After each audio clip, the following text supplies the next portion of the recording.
ಪಾರ್ಶ್ವವಾಯು ಅಂದ್ರೆ ಕೇವಲ ವೈದ್ಯಕೀಯ ಪದವಲ್ಲ, ಒಂದು ಮನೆಯ ಜೀವನವನ್ನೇ ಕ್ಷಣಾರ್ಧದಲ್ಲಿ ಬದಲಾಯಿಸುವ ಘಟನೆ. ಒಂದು ಕ್ಷಣ ಕಲ್ಪನೆ ಮಾಡಿ. ಸಾಮಾನ್ಯವಾಗಿ ಮಾತನಾಡುತ್ತಿದ್ದ ವ್ಯಕ್ತಿ ಒಂದು ಕ್ಷಣದಲ್ಲಿ ಮಾತು ಜಾರುತ್ತದೆ, ಮುಖ ವಾಲುತ್ತದೆ, ಕೈ ಎತ್ತಲು ಆಗುವುದಿಲ್ಲ. ಮನೆಯವರು ಅರ್ಥ ಮಾಡಿಕೊಳ್ಳುವಷ್ಟರಲ್ಲಿ ಜೀವನವೇ ಬದಲಾಗಿರುತ್ತದೆ. ಇದು ಕಥೆಯಲ್ಲ, ಇದು ನಮ್ಮ ಸುತ್ತಮುತ್ತ ನಡೆಯುತ್ತಿರುವ ವಾಸ್ತವ. ಇತ್ತೀಚಿನ ದಿನಗಳಲ್ಲಿ ಪಾರ್ಶ್ವವಾಯು ಪ್ರಕರಣಗಳು ಹೆಚ್ಚುತ್ತಿರುವುದು ನಿಜವಾಗಿಯೂ ಆತಂಕಕಾರಿ. ಯಾಕೆ ಇಷ್ಟು ಹೆಚ್ಚಾಗಿದೆ? ಗ್ರಹಗಳ ಸಂಚಾರವೇ ಕಾರಣವೇ?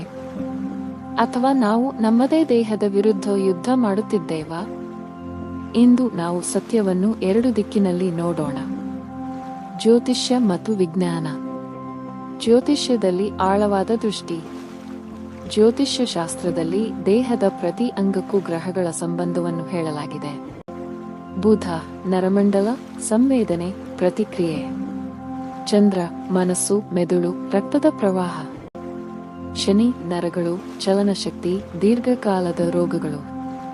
ಮಂಗಳ ರಕ್ತ ಮತ್ತು ರಕ್ತದ ಉಷ್ಣತೆ. 6ನೇ ಭಾವವು ರೋಗ. 8ನೇ ಭಾವ ಆಕಸ್ಮಿಕ ಘಟನೆಗಳು. 12ನೇ ಭಾವ ಆಸ್ಪತ್ರೆಗೆ ಸೇರಿಸುವ ಸ್ಥಿತಿ. ಯಾವಾಗ?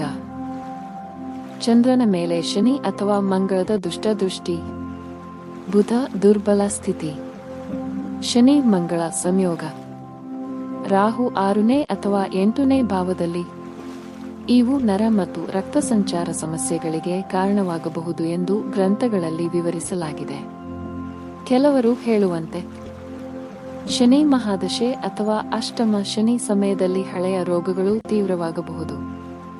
ಆದರೆ ಒಂದು ಪ್ರಶ್ನೆ ಕೇಳೋಣ. ಗ್ರಹಗಳು ಪರಿಸ್ಥಿತಿ ತೋರಿಸಬಹುದು, ಆದರೆ ನಿರ್ಧಾರ ಯಾರದು? ನಮ್ಮದು. ವಿಜ್ಞಾನ ನೀಡುವ ಸ್ಪಷ್ಟ ಉತ್ತರ. ವಿಜ್ಞಾನ ಏನು ಹೇಳುತ್ತದೆ? ಪಾರ್ಶ್ವವಾಯು ಮುಖ್ಯವಾಗಿ 2 ಕಾರಣಗಳಿಂದ. ರಕ್ತನಾಳ ಬ್ಲಾಕ್, ರಕ್ತಸ್ರಾವ. ಮೂಲ ಕಾರಣಗಳು: ಹೆಚ್ಚಿದ ಬಿಪಿ, ಮಧುಮೇಹ, ಕೊಲೆಸ್ಟ್ರಾಲ್, ಧೂಮಪಾನ, ಮದ್ಯಪಾನ, ಅಸ್ವಸ್ಥ ಆಹಾರ, ವ್ಯಾಯಾಮದ ಕೊರತೆ, ನಿದ್ರೆ ಕೊರತೆ, ನಿರಂತರ ಒತ್ತಡ. ನಾವು ರಾತ್ರಿ 12 ಗಂಟೆಗೆ ಮಲಗುತ್ತೇವೆ, ಬೆಳಿಗ್ಗೆ ವ್ಯಾಯಾಮ ಇಲ್ಲ, ಜಂಕ್ ಫುಡ್ ಹೆಚ್ಚು, ಒತ್ತಡ ಹೆಚ್ಚು. ಅದಕ್ಕೆ ನಂತರ ನಾವು ಕೇಳುತ್ತೇವೆ, ಗ್ರಹಗಳು ಏಕೆ ಕೋಪಗೊಂಡಿವೆ?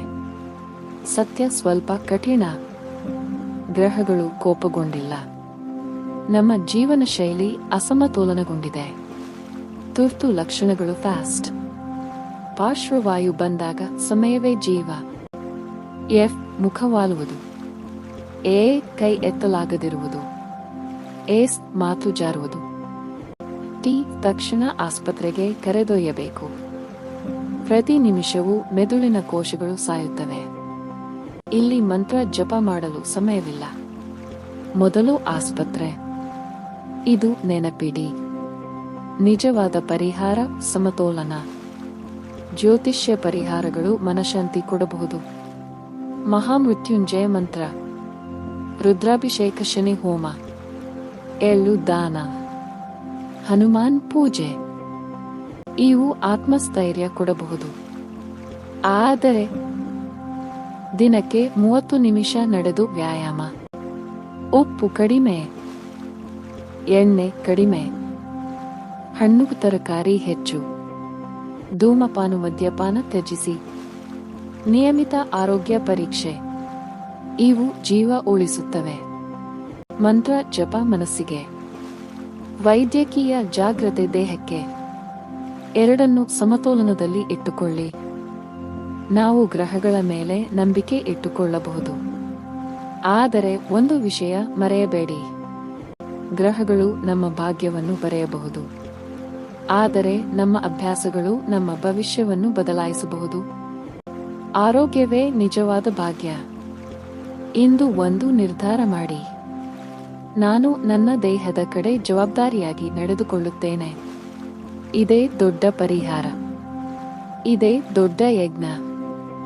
ನಿಮ್ಮ ಆರೋಗ್ಯ, ನಿಮ್ಮ ಕುಟುಂಬದ ಸಂತೋಷ. ಧನ್ಯವಾದಗಳು. ಈ ಸಂದೇಶವನ್ನು ಹಂಚಿಕೊಳ್ಳಿ. ಯಾರಾದರೂ ಒಬ್ಬರ ಜೀವ ಉಳಿಯಬಹುದು.